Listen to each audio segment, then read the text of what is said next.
بسم اللہ الرحمن الرحیم۔ اردو کی دوسری کا چھٹا سبق جمادات کا بیان چل رہا ہے اور یہ 39واں پارٹ ہے۔ اور دوستوں، اگر ہماری ویڈیو سے کچھ سیکھ رہے ہیں تو ہماری ویڈیو کو لائک کریں اور شیئر کریں اور ہمارے چینل کو سبسکرائب کریں تاکہ اس طرح کی یوزفل ویڈیو ہم آپ کے لیے لاتے رہیں۔ تو چلیے آج کا سبق شروع کرتے ہیں۔ دیکھیے، چاندی سے متعلق باتیں چل رہی ہیں۔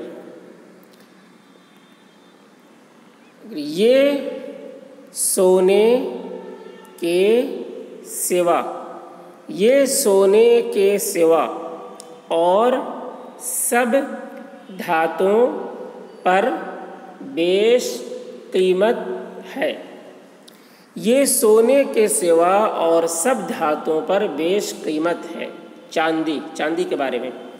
اسی لیے جن لوگوں کے ہاں چاندی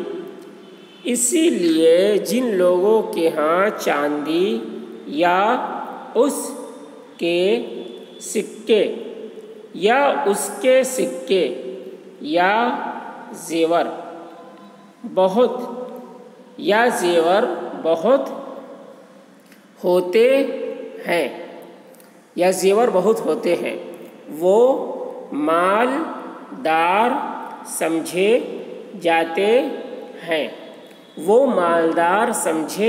ہیں اور ایسے آدمی اور لوگوں کی نسبت خوشحال ہوتے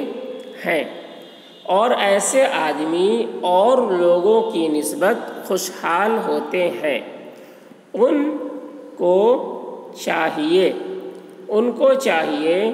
کہ جو لوگ غریب ہوں اور جنہیں کھانے پینے کو نہ ملے یا جن کے پاس ضروری حاجتوں کے واسطے کچھ سامان نہ ہو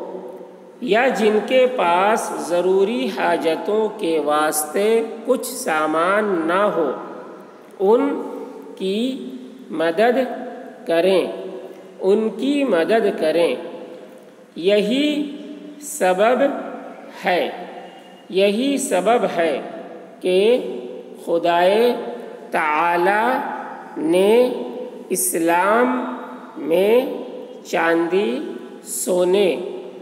یہی سبب ہے کہ خدائے تعالی نے اسلام میں چاندی، سونے اور دوسری دولت کی چیزوں کی معین مقدار پر زکوٰۃ فرض کی ہے اور دوسری دولت کی چیزوں کی معین مقدار پر زکوٰۃ فرض کی ہے۔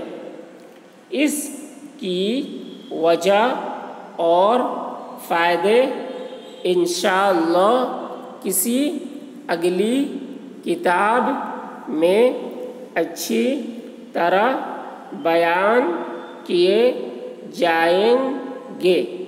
اس کی وجہ اور فائدے انشاءاللہ کسی اگلی کتاب میں اچھی طرح بیان کیے جائیں گے۔ پھر سے ایک بار دیکھ لیجئے پورا سبق۔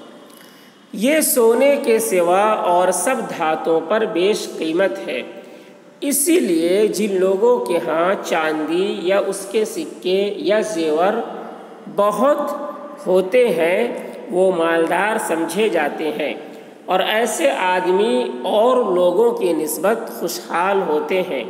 ان کو چاہیے کہ جو لوگ غریب ہوں اور جنہیں کھانے پینے کو نہ ملے یا جن کے پاس ضروری حاجتوں کے واسطے کچھ سامان نہ ہو، ان کی مدد کریں۔ یہی سبب ہے کہ خدائے تعالی نے اسلام میں چاندی، سونے اور دوسری دولت کی چیزوں کی معین مقدار پر زکوٰۃ فرض کی ہے۔